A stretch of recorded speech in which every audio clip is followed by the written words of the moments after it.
Narok County.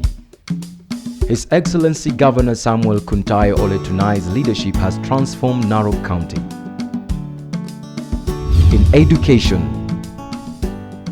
Can you give the differences between the first and the second creation? But we'll first look at the differences between the first and the second creation account. The transition rate from primary to secondary school when he took over in 2013 in this county was 12%. Because of the intervention of my county government, the transition rate has improved to almost 50%. And the citizens of this county can confirm in almost 70%, so to speak, of the schools of this county. And we have more than 700 schools. Each primary school in Loita Ward have 2 classrooms constructed by the county government. And in Loita, I have started a new secondary school for girls. I had to deliberately take that decision to provide facilities for our girls to be able to access that better quality education. My county government got land and started a new school from scratch. Classrooms, dormitory, teachers' houses, dining hall, and laboratory. The school is ready. Even after God had done all this to the man he had created, the transition rates to universities have also increased because now students have been able to have good learning facilities within the county. If you go to a place called Olkinyei, the story is the same. The county government has allocated 100 million shillings just to primary and secondary school infrastructure. But I've also moved ahead, got land, and built a state-of-the-art girls' school called Olkinyei Girls Secondary School. 4 classrooms, 2 dormitories, dining hall, teachers' houses, and library. Ready. Go to Narejangare. There was a school called St. Anthony, which was mixed school. I got land and built a fully fledged secondary school for girls again. I've gone to a place called Mara Ward. I've invested more than 100 million shillings. In that ward also, there is Maradienda secondary school, which I've started. It's a boys' school, and also the story is the same, and actually including even buying a bus to that school. You go to Angata Barigoi. I have actually also allocated more than 100 million to that school, each and every primary schools, and there are more than 50 primary schools. In health, these ambulances have been able to do a lot, and they are stationed in the 6 sub-counties. You find most of these ambulances going to the interior parts, where sometimes people get sick and they just give up because they cannot be able to get to hospitals. There was a chief who was shot in Angata Barigoi.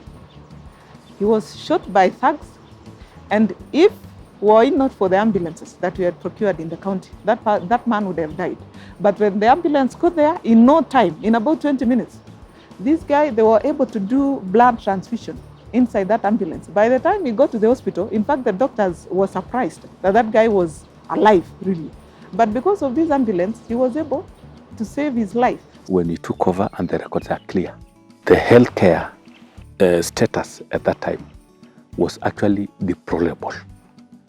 It was in pathetic conditions because, and for good reasons, you can imagine decisions which are made in Afi House and then gone to Nakuru, then to Narok. I believe then even Narok, MOH, at that time, they didn't know there is a place called Mausa next to Tanzania. They didn't know that there is a village that time which was called Mashangwa, which is next to Migori in Narok County. healthy citizens are the greatest asset any country can have. Governor Tunai has gone ahead and employed over 300 health workers, and more than 300 million shillings has gone to buy health equipment. The residents of Narok continue to benefit from equipped hospitals and devolved health facilities. What we've been able to do, we've improved the health facilities that we have. That is one, the Narok District Hospital. When you go there today, you will find that there is a new renal unit which has been constructed by the county government that will ensure the people who used to come from Narok to Nairobi, Kenyatta National Hospital to do dialysis, for example, can be able to get that service in the county. We've been able also to construct health dispensaries across the county. And this has also helped to reduce infant mortality rates, because you find sometimes the children die because they don't get these common injections that because they live, for example, in Loita. Loita to Narok is hundreds of kilometers. So for somebody to bring a child from Loita to Narok town to get that immunization is a challenge. It's a problem. So for us to take a dispensary, for example, to Loita, means that we are reducing the mortality rate, because those women in Loita can be able to immunize their children within their areas where they live. We got about 75 dispensaries, which we have constructed, new of them, and about 25 health centers in the county. And we are able to deploy them to the most remote part of Narok County, which has never seen a nurse before. We upgraded and improved on our referral hospital in Narok. We did a facelift, we added more beds, we put more doctors, more nurses in the hospital, and of course drugs. So it's properly functioning. And thanks to our partnership with the national government, we now have a very functional radiology department because of the equipments which were given. In roads. The roads in Narok County, when we took over in 2013, I must say it's a bad story. The roads were terrible, they were impassable, the people really were suffering. Some of the patients were dying on the road because the roads were impassable. So when you find somebody with a condition which needs a referral hospital, by the time they get a vehicle at that time to take them to the hospital, they die on the way because they get stuck on the road. When I took over, in spite of the fact that that is a national trunk road, I immediately constructed that road, 40 kilometers, and a journey which was taking people 6 hours, 8 hours, right now is less than an hour. We have opened up also from Rejangare, moving to Enospukia, moving to Kojonga, from Eorekole, moving to a place called El Damat, to Sakutiek. And in spite of the fact that some of these roads are not county roads, I must say that our roads are in better conditions than they were when I took over. And the people themselves can tell that story. I totally believe, as a governor of Narok, that for us to be able to transform the economy of Narok, the road sector is key for us. The roads are central. We must do our roads.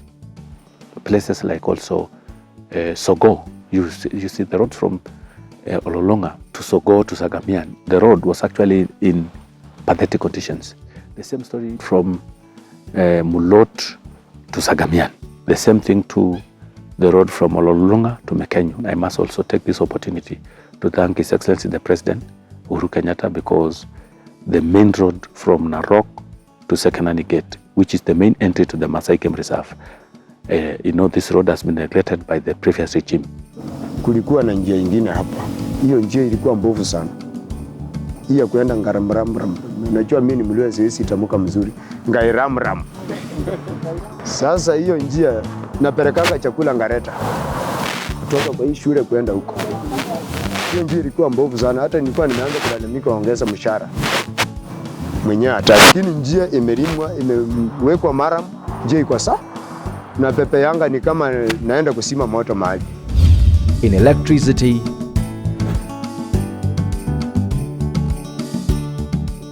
we have put street lights in Narok town. We have put also the so-called Mulika Muisi. The county government, we are paying Kenya Power and Lighting Company to do that. Because my vision for Narok town is we must have a 24-hour economy in Narok County. And for us to have a 24-hour economy, we must have security. We must have lights throughout the night so that people can be able to trade easily. Security improve kwa sababu tunaona kuna street light. So habari ya ukora mingi, street light imeingia mpaka huko ndani estate, so ile security kwa juu kidogo.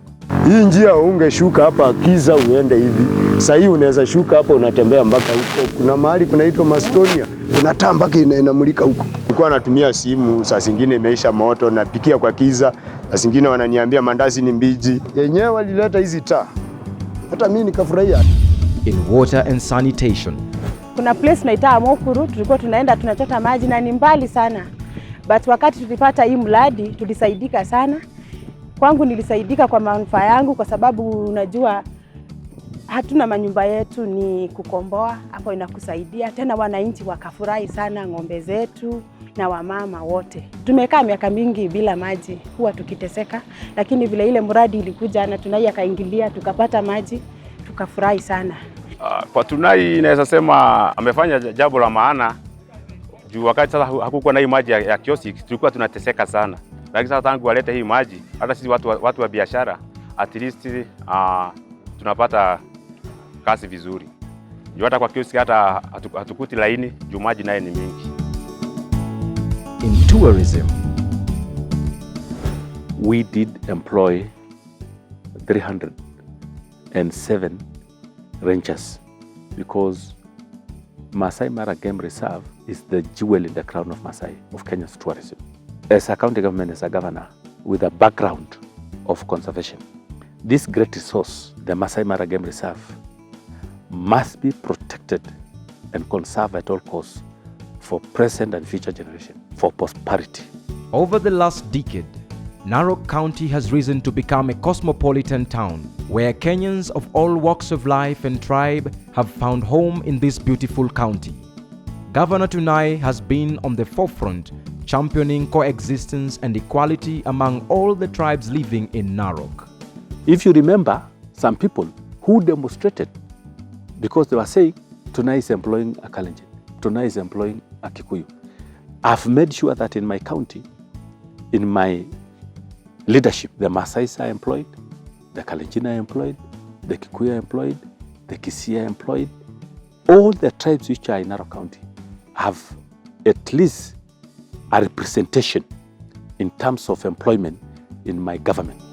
Mimi mmoja wao nimefaidika na basari, kamfaidika na youth group. Kuna dada yangu kwa secondary alitumia hiyo pesa, unaona kama azingekuwa angefukuzwa. Youth group tuko na muungano yenye tuko nayo, tulipoa pia hiyo pesa, bado ndio tuko ile mikakati ya kuipangia. Nimebadilisha kura yangu, nataka nipikia.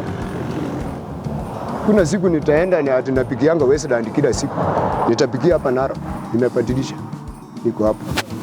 Sasa tuko tu na yeye akuje ashikane na hao watu. Hizi vitu akifanya tunaona. Tunai tena. Mimi nasema Tunai tena. Kura kwa Tunai ni imani kwa maendeleo.